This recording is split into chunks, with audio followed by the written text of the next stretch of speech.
Le Canada a finalement approuvé l'utilisation d'un additif alimentaire destiné à la réduction de la production de méthane par les bovins. Au Canada, on bénéficie d'un système qui est géré par l'Agence canadienne d'inspection des aliments, qui est quand même assez rigoureux en termes d'évaluation. Le supplément en poudre Bovaer fera son entrée sur le marché canadien dans les prochaines semaines.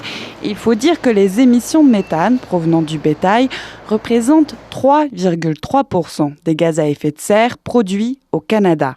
D'après la compagnie suisse DSMR Firmenich, l'additif alimentaire peut réduire la production de méthane des bovins de boucherie de 45% en moyenne. Pour les vaches laitières, les émissions peuvent être réduites de 30%. Pour le directeur général de Manitoba Beef Producers, c'est un outil de plus pour atteindre les objectifs de l'industrie. En effet, l'industrie bovine canadienne s'est fixée comme objectif de réduire l'intensité de ses émissions à effet de serre de 33% d'ici 2030.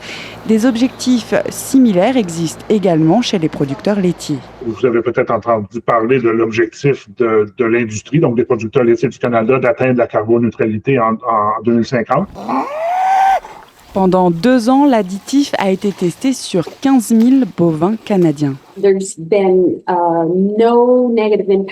Elle assure que dans toutes les études, il n'y a eu aucun impact négatif sur la digestibilité de la nourriture, si ce n'est que dans certains cas, ils ont pu observer une légère amélioration de cette digestibilité. Elle précise également que le composé chimique de l'additif est rapidement métabolisé et ne se retrouve ni dans le lait ni dans la viande.